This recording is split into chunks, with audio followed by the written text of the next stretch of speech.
Hello, hello, Yes, sir. clear? It is clear?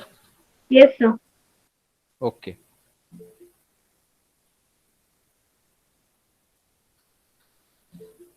We'll little bit revise the earlier because it's a long gap in between the lectures.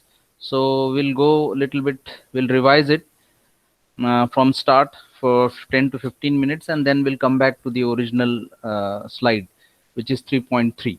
So we started with unit number 3 called as Introduction to ARM. We also came to know about the ARM Holdings, that is the fabless semiconductor company that developed the processors, system on chips, softwares, etc. ARM was founded as an advanced RIC machines in 1990, as RIC is the main CPU design strategy implemented in its processor. So the ARM Holding is one of the company that developed the processors. Today, the ARM processors are found in almost any domain like handheld devices, consumer electronics, robotics, automations, etc. And the processors developed from ARM IPs are used in embedded systems like smart TVs, smart watches, smartphones, tablets, computers, etc. Then, in order to understand this ARM processor, we should first of all understand what RIC is, because the full form of ARM is an advanced RIC machine processor that is defined by the family of CPU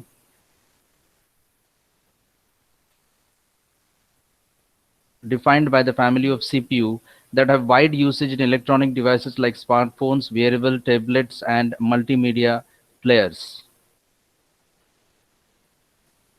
So ARM Core is the specially designed for the embedded systems. The need for the embedded systems can be satisfied in the feature of RIC and CIC. So ARM architecture is actually not a pure RIC architecture, but it is a combination of RIC and CIC architecture. Then we have also seen RISC, it's a reduction instruction set computer. So in this, the instruction set is, and you know that the total entire collection of instructions are given for the architecture, and then term architecture implies a particular way of building the system that makes the processor.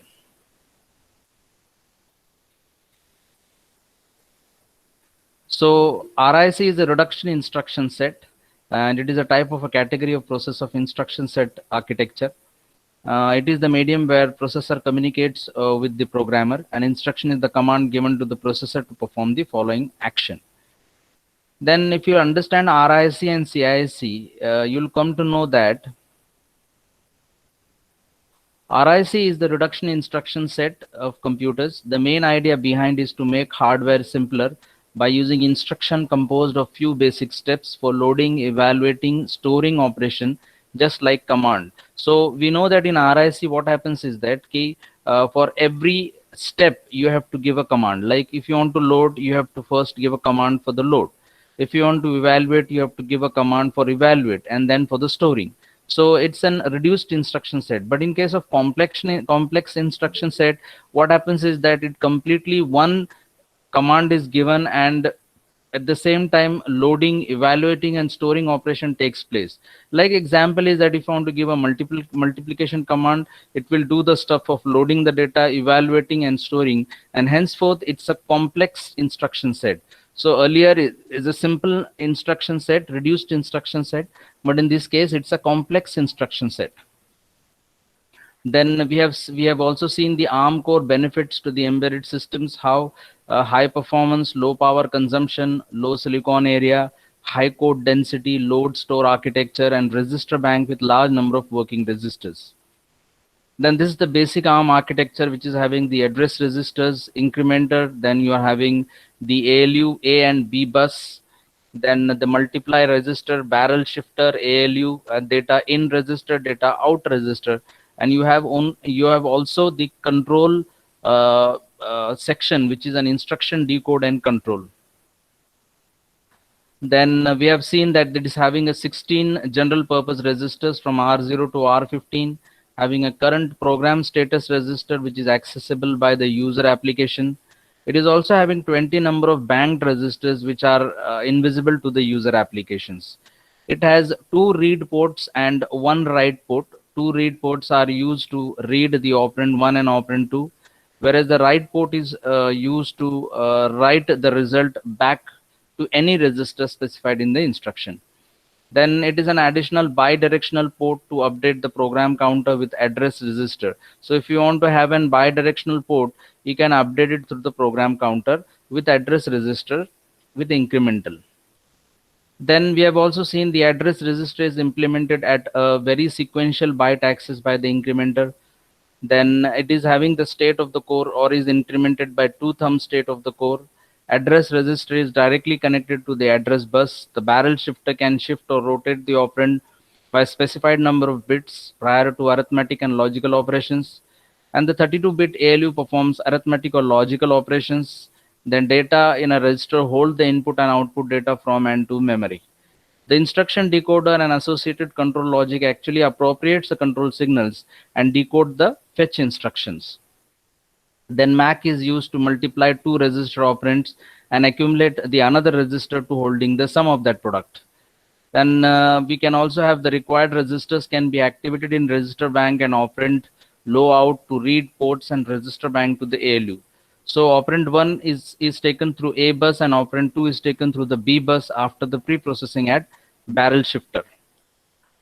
Then the result of the operation at ALU is written to the result register through write port at register bank. So we have seen this. The address in the pointer register is given to the address register to access the memory and transfer the data. And if it is a load multiple or store multiple instruction, the core does not halt before completing the required number of data transfer unless it is reset exception. So जब तक reset होता नहीं तब तक वो काम करता रहेगा. जैसे reset हो जाएगा वो काम नहीं करेगा. So we have seen the series classification as A, R, and M. A is for the application, R is for the real time, and M is for the microcontroller. So these are the series. So we have seen this series how the performance functionality versus capability of ARM Cortex series takes place. This is how it is. So from A5 to A57 we have Cortex A application. Then for R5 to R7 we have an real-time Cortex, and from M0 to M4 it's an Cortex M microcontroller. So the A series is A5, A7, A9, A12, A15 and A17, and this processor is dedicated to Linux and Android devices. It has a top performance and brilliant power efficiency. A5 is the smallest processor of the range and can still be used in multi-core performance. A7 is a little bit higher as compared to A5. It can be used in smartphones and tablets, and it is also used for power optimization technology. A15 finds an application in high-end devices. It fits the data management and virtual environment solution. A17 is impressive. It is satisfied the need of premium class devices. Then A50 is the latest series, which is used for high optimization feature and migrating to 64-bit operating systems for the mobile solutions. Applications of A ARM series: smart devices and wearables, automotive systems, servers and networks, satellite receivers, home gateway. So this is the first section, what we have seen. Now we'll go to the second lecture, which I have taken. This is for the revision. Actually, I'm taking revision so that what happens in between, if you're not in touch with the unit, it becomes difficult to understand. So I'm a little bit taking from the start. Then our ARM Cortex R series, which is a real-time solution. So it mainly supports the automotive industry, and it has the ability to perform the stipulated task in real time, an ability to fulfill the scalable task. Then R4, it is clocked at 600 megahertz. Its main characteristics is the dual issue 8-stage pipeline and prefetch production. Then R4 controller can quickly handle any incoming interruptions. Then comes the M series. It is actually an industry standard. So you can see that M series is lot most used in industries. It finds their implementations in FPGA, integrated memories and clocks. Each of the designed controller is used to a particular segment of the market. It is more focused on lower end of the performance scale. Then it is having a minimum clock frequency of 500 megahertz. Still very powerful as compared to the most microcontrollers. Then the M series, we can say that there are Cortex M0, M+, a small processor of low cost, ultra low power microcontrollers and deeply embedded applications. Cortex M0 Plus is a small embedded system with an additional features like single cycle IO interface and vector table. The M0 Plus is there, the most energy efficient processor for small embedded systems with additional features like single cycle IO interface and vector table relocation. M1 is especially useful for FPGA designs and same instructions like an M0. Now this is the most important is M3 because we are going to study M3 in detail. It's a small but powerful embedded processor for low power microcontrollers that has rich instruction set to enable it to handle complex tasks quicker. And it is having an hardware divider and MAC instruction. In addition to it, it has a comprehensive debug and trace features to enable software developers to develop their application quicker. Then this is an M4. It provides all the features of M3, but it has an additional thing that it can support our instruction set as DSP tasks and such as single instruction, multiple data, and faster single cycle MAC operation. M7 high performance processor for high-end microcontrollers and processing intensive applications. M23, it's again a small processor for ultra low power and low cost design, similar to Cortex M0 processor, having various enhancements and also have a trust zone security extension. So M23 and M33 are having the trust zone security extensions. M33, the mainstream processor design similar to the previous Cortex M3 and Cortex M4 processor, but much more flexible in the system design, better energy efficiency, and higher performance. Then we started with overview of Cortex M3. So I said that you are having a detailed study of Cortex M3 processor, which was bought in 2006, and it was primarily designed to target 32-bit microcontroller market. It has an excellent performance and comes with new features previously available for high-end processors. Then it is having the 32-bit embedded processor market in the following way. Like it is having that performance area like the requirement what of 32-bit embedded processor market. According to it, we can get all the things that has been required in the market through Cortex M3. What are the things is first one is a greater performance efficiency. It allows more work to be done without increasing the frequency or the power requirement. Then it has low power consumption. Then it has enhanced determinism, improved code density, ease of use, low cost, and wide choice of development tools. These are some of the features for which we can say that it can be much more demanded in the market. Then instruction set, we have seen that there are two different instructions that is being used here, is the ARM instruction and thumb instruction. So the ARM instruction that is 32-bit and thumb instruction that is of 16 bits. Then the thumb 2 technology and instruction set architecture. So Cortex M3 is having those features like thumb 2 technology extend the thumb instruction set architecture and into a highly efficient and powerful instruction set that delivers significant benefit in terms of ease of use, code size, and performance. So you can see from the figure that thumb 2 technology is being used, which is having 32-bit and 62-bit thumb instruction set. Inside in it, it's an Cortex M3 and thumb instruction set. So 16-bit thumb instruction set, which is an in thumb 2, it is all included. So if you're using thumb 2 technology of the instruction set, that means you're going to use all the rest of the things.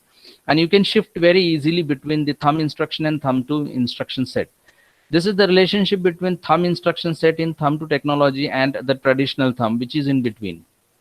So thumb 2 technology and instruction set architecture is the superset of previous 16-bit thumb instruction set, and it could be used along with 32-bit instructions. It allows more complex operations to be carried out in thumb state and then allowing higher efficiency by reducing number of states switching between ARM and thumb state. So it could be easily switched between ARM state and thumb state. Then with support of both 16-bit and 32-bit instructions in thumb 2 set, there is no need to switch the processor between thumb state and ARM state, that is 32-bit instructions. As it is having 16-bit as well as 32-bit, therefore it is not necessary to switch in between both the sets. The thumb 2 instruction set is also very important feature of ARM7 architecture, and in the instruction set has large number of new features.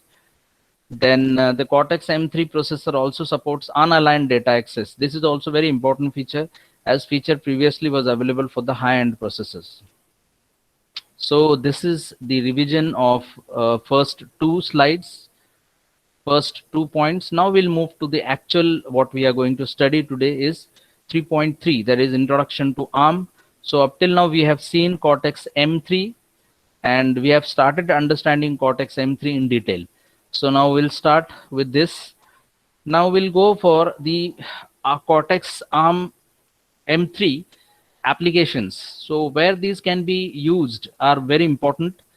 First is the low cost microcontrollers. Obviously it is one of the M stands for microcontrollers. So it delivers ideally suited for the low cost microcontrollers. And in if it's low power and high performance and ease of use is advantageous, and hence to migrate to 32-bit systems. Then second is automotive. Another ideal application for Cortex M3 is in automotive industry. It is an high performance efficiency, low interrupt latency, and along with can be used in real-time systems also. Then it can be also used for data communications, like ideal for many communication applications such as Bluetooth and Zigbee. The industrial control, in industrial control applications like simplicity, fast response, and reliability are the key factors. So it has an interrupt feature, lower interrupt and latency, and enhanced fault handling features make it a strong candidate in this area. And that's why I said that M3 is very much useful, or having those standards which are required in industries. Then consumer products, in many consumer products, a high performance microprocessor is used. It is a small processor, high efficient and low power, and supports an MPU, enabling complex software to execute while providing the robust memory protection. So it is also protecting the memory through this. This is an additional option that has been available here is MPU. It's a memory protection unit. So we'll see in detail how this memory protection unit helps to provide the robust memory protection. Then we'll start with the memory mapping. Now we have seen this ARM Cortex application. Now we'll move towards the memory mapping. So how this memory is being utilized, how the memory process happens in ARM Cortex M3. It has a predefined memory map. This allows the built-in peripherals such as interrupt controller and debug components to be accessed by simple memory access instruction. So in order to access, there are very simple access instructions. It is highly optimized for speed and ease of integration in system-on-chip designs. The Cortex M3 design has an internal bus infrastructure optimized for this memory usage. In addition, the design allows these regions to be coded differently, because data memory can still be put into code region and program code can be executed from external random access memory. Now this whole line is very important. You read it carefully. What is it says that the design allows these regions to be used differently. So there are two different regions can be used. How it allows is the data memory can still be put into the code region. So your data memory can be put into code region, and the program code can be executed from RAM. So in this way, it can be used in both ways. It can be used in differently. Overall 4 GB memory space can be divided into ranges as shown in the next slide. Now this is how the memory mapping is. So you can see that it is divided into 7 sections, right from 0 into FF. These are the addresses. Now the first one is a code that is mainly used for program coding. So you can store here the program codes. Also provides exception vector table after power up. Then static RAM. Then peripherals, then mainly used for external memory, mainly used for external peripherals, and then used at system level. Now in system level, it provides a private peripherals including built-in interrupt controller, that is NVIC, MPU control registers, and debug components. So in this way, the memory mapping is divided into different sections, and each and every section is having its own applications, its own way of working. Now there is a bus interface in Cortex M3. There are several bus interface of Cortex M3. They allow the Cortex M3 to carry instruction fetches and data access at the same time. The main bus interface are as follows. The first is a code memory bus, system bus, private peripheral bus. So there are three buses that is been carrying out the data from a particular section and given to the targeted section. So these main bus interfaces, main task is to carry the instruction fetches and data access at the same time. So code memory bus, system bus, and private peripheral bus. These buses are moving in the Cortex M3 in order to carry the information or fetch the instructions. So this is most important. The code memory region access is carried out on the code memory bus. So the code memory region can be carried out with the help of code memory buses, which physically consist of two buses. One is an I code and the next one is a D code. These are optimized for instruction fetches for best instruction execution speed. So in order to fetch the instruction uh, from the code memory buses can be used in two ways. First is I code and second is a D code. The system buses is used to access memory and peripherals. This provides the access to static random access memory, peripherals, external RAM, external devices, and part of the system level memory regions. The private peripheral bus provides access to a part to the system level memory dedicated to private peripherals such as debugging components. So it can be also used for debugging. So mainly basically what it says is that the several bus interfaces are there. They allow the Cortex M3 to carry instruction fetches and data access at the same time. Third, the main bus interfaces are code memory bus, system bus, and private peripheral bus. The code memory region access is carried out on the code memory bus, which is again having two buses, I code and D code. Then these are optimized for instruction fetches for best instruction execution speed. So the buses are very much responsible for the best instruction execution speed. Then the system bus is used to access the memory and peripherals.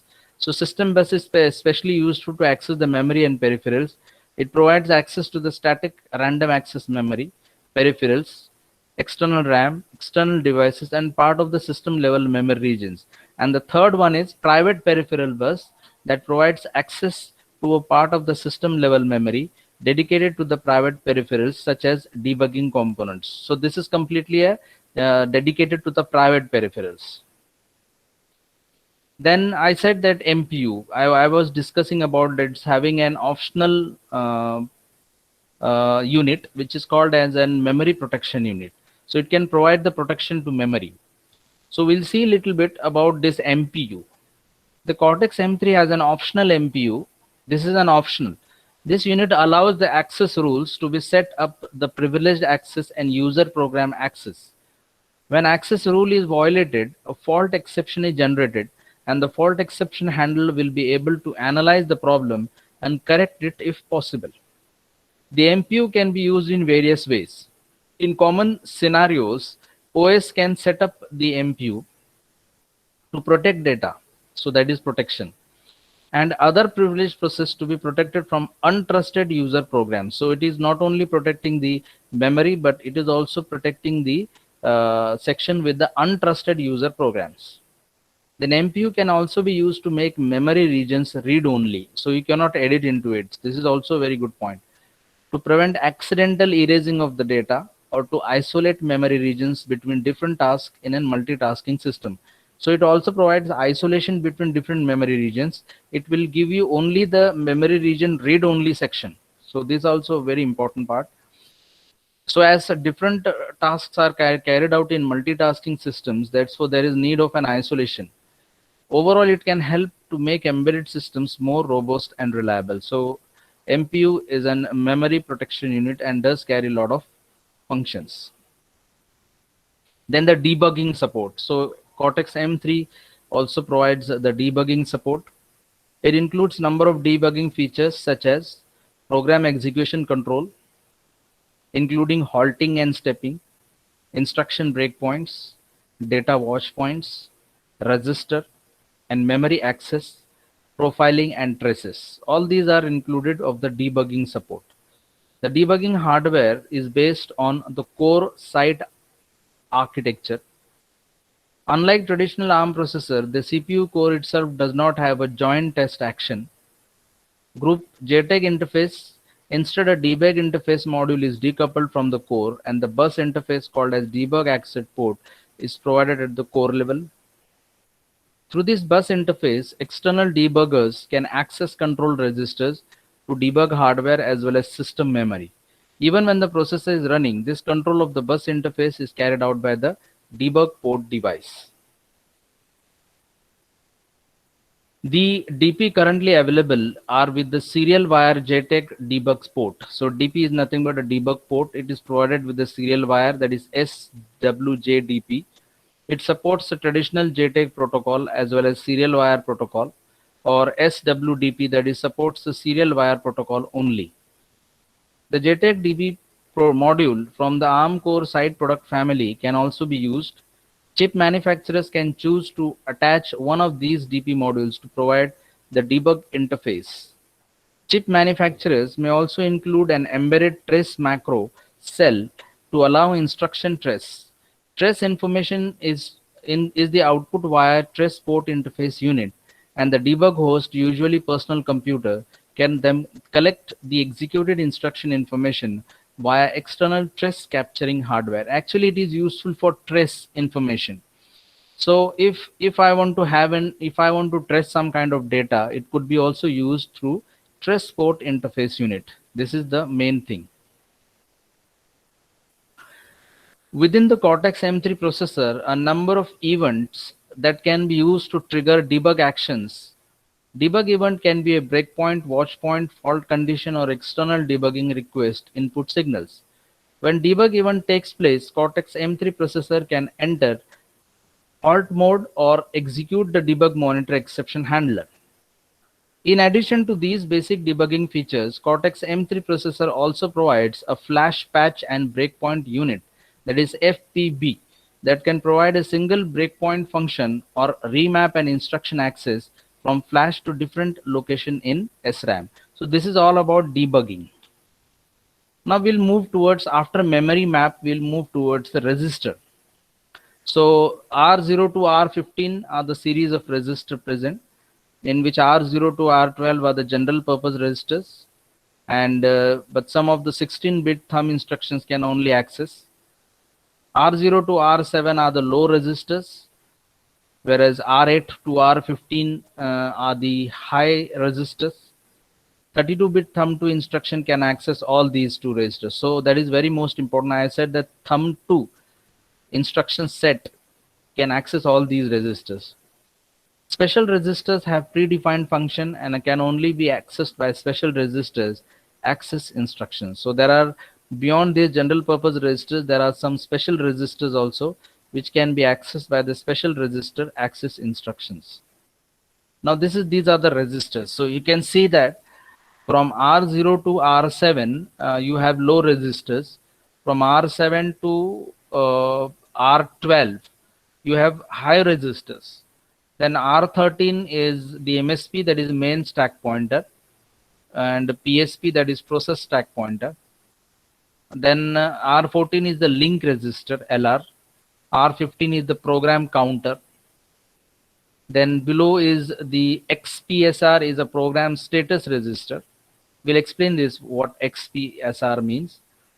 Then primary mask, fault mask, and base primary are the interrupt mask registers, and control is the control register. So the XPSR to control are all the special registers. These are all special registers.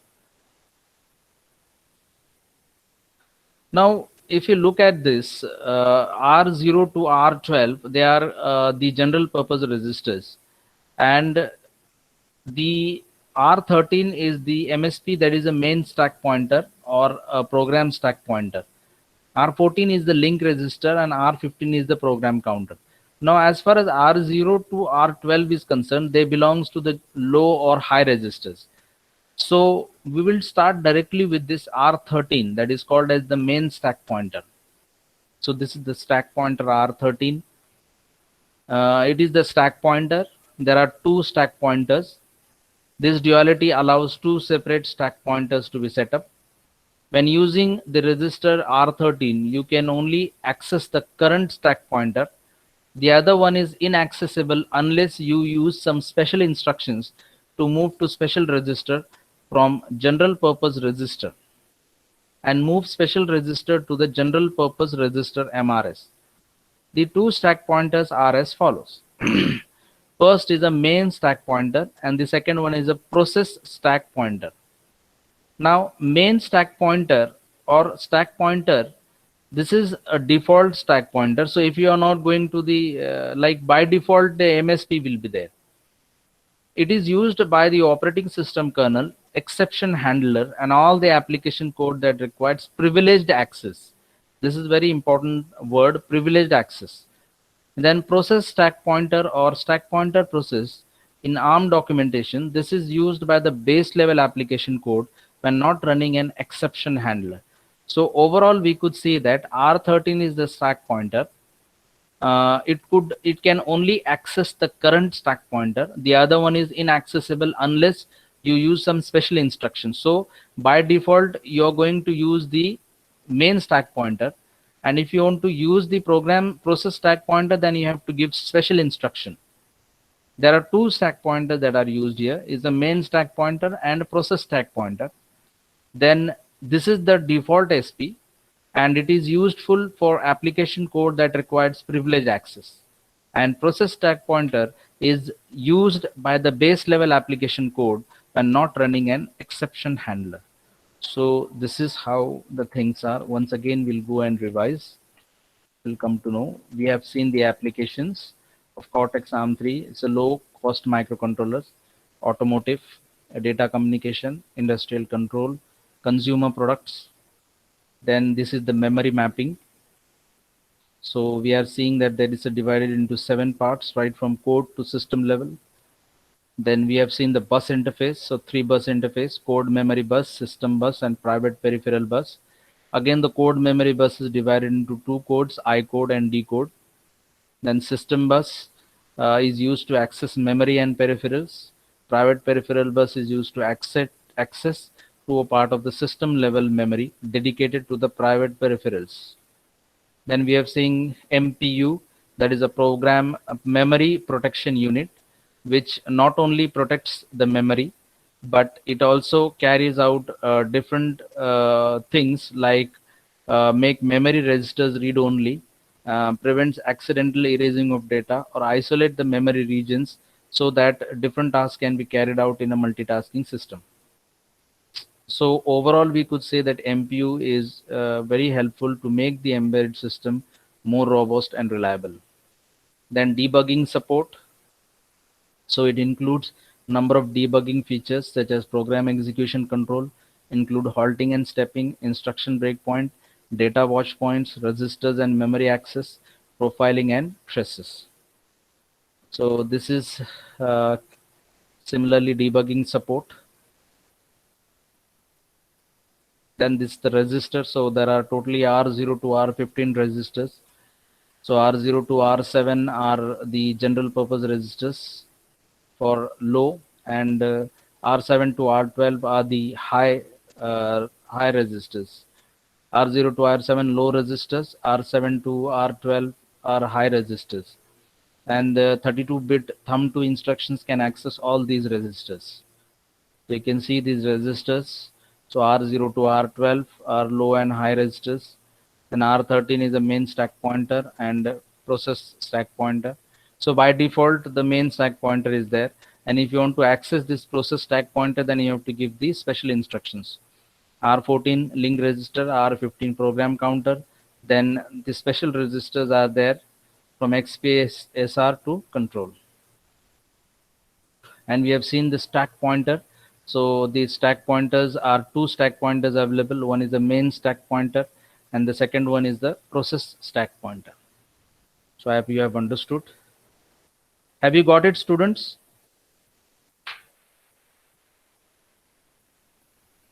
Yes. Hello. Hello.